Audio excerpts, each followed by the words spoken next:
రోజు కూడా hands on training ఉంటుంది. బ్యాలెట్ బాక్స్ ఎట్లా ఓపెన్ చేయాలి, ఎలా సీల్ చేయాలి అనేది. ఈవెన్ వీళ్ళ గ్రూప్ ఉందా సార్? ఓన్లీ డ్యూటీ పడ్డ వాళ్ళకి, నిజామాబాద్ రూరల్ వాళ్ళకి 1 by 1 చెక్ చేసుకుంటాం. దాంట్లో ఇంపార్టెంట్ ఫస్ట్ నుంచి స్టార్ట్ చేద్దాం. ప్రతిదీ ఇంపార్టెంట్ మనకి ఇచ్చేది. దాంట్లో బ్యాలెట్ బాక్స్ ఇచ్చినటువంటి బ్యాలెట్ బాక్స్ని ఫస్ట్ చూస్తుంటాం. ఆ బ్యాలెట్ బాక్స్ కరెక్ట్ కండిషన్లో ఉందా లేదా. కొన్నిసార్లు మనం అక్కడికి వెళ్ళిన తర్వాత స్ట్రక్ అయిపోతుంటుంది, వెళ్ళదు. ఇప్పుడు మేము నా చెందూరులో చూసాం ఉంటుంది, కానీ ప్రతి పాయింట్ గుర్తున్నా లేకున్నా మీరు చదివి మార్క్ చేసిన బుక్ ఉంటే టాపిక్ ఎక్కడుందో తెలుస్తుంది. ఇప్పుడు మీకు టాపిక్ వెతకడానికి ఎంత టైం పట్టింది, కానీ మీరు చదివి ఉన్నారు అని అంటే తొందరగా కంప్లీట్ బుక్ రెఫర్ చేయాలి. అందుకోసమనే నేను మీకు ఏం చెప్పానంటే బుక్తో రమ్మన్నారు. కొంతమంది ఫస్ట్ ట్రైనింగ్ అటెండ్ కాకపోవడం వల్ల బుక్ లేకుండా మీకు బుక్ ఇచ్చినాకనే స్టార్ట్ చేసినాం. దయచేసి ఈ బుక్ క్యారీ చేయండి.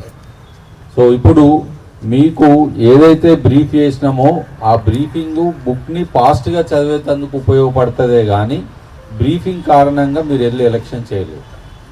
సో ఎట్టి పరిస్థితుల్లో చేయలేరు. సో బుక్ చదవండి, లైన్ టు లైన్ చదవండి, నోట్ చేసుకోండి, మార్క్ చేసుకోండి. ఎక్కడైనా మీరు చదివింది మార్క్ చేసుకున్న తర్వాత ఏదైనా పోలింగ్ అప్పుడు డౌట్ వస్తే కాపీ కొట్టచ్చా కానీ ఎలక్షన్లో కానీ. సో అందుకని దయచేసి అందరు కూడా చదవండి. స్లిప్స్ పెట్టుకోవచ్చు, మార్క్ చేసుకోవచ్చు, చేయొచ్చు. సో బుక్లెట్ మీరు ఎలక్షన్ అయిపోయి మెటీరియల్ హ్యాండ్ ఓవర్ చేసి ఇంటికి వెళ్ళేదాకా మీ దగ్గర నొప్పని పెట్టుకోండి. ఆ బుక్లెట్ కొత్తగా ఉండద్దు, చదివినట్టు ఉండాలి. సో కొత్తగా ఉంటే మీరు పట్టుకోమన్నారు కావాలితే చూపించడము అన్నట్టు ఉండకూడదు.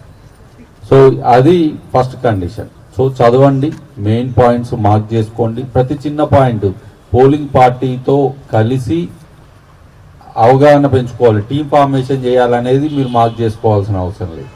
చదువుతుంటే ఇంపార్టెంట్ పాయింట్స్ ఏదో మార్క్ చేసుకోండి. ఒకటి. రెండోది చాప్టరు 28 ఒకసారి తీయండి. Chapter 28 91 page to 91 to 96 presiding అధికారుల పోలింగ్ అధికారుల సంక్షిప్త మార్గదర్శకాలు. సంక్షిప్త అంటే brief review of guide lines for the POs and OPOs polling officers అని. అంటే మళ్ళీ మనం చదువుకున్నా సరే లాస్ట్ మినిట్ రివిజన్ చేసుకోవాలి అంటే ఏం చేయాలనేది ఇందులో తెలుస్తుంది. నేను ఆర్ఓలకు కూడా చెప్పిన, ఆర్ఓలకు ఒక హ్యాండ్ బుక్ ఉంది. ఆర్ఓల యొక్క main duties responsibility RO stage 2 chapter 14 ఉంది. అది మీకు సంబంధం లేదు. ఈ పేజ్ పట్టుకొని తిరగాలన్నా నేను ఆర్ఓ కనబడితే ఆర్ఓ 2 మీకు చెప్పిన ఉందా మీ దగ్గర ఈ పేజ్? చూడండి ఒకసారి చూపించండి పైకి ఒకటి. అట్లా మీరు కూడా ఈ పేజ్ రిపిటేషన్ అయినా కానీ చూసుకోండి. అవసరం గురించి ఆలోచించకండి, నా కోసం తీసుకొని ప్రింట్ అది కూడా పైన పెట్టుకోండి. అసలైన తొలి వెలుగు. ఫాలో వాట్సాప్ @తొలి వెలుగు అఫీషియల్.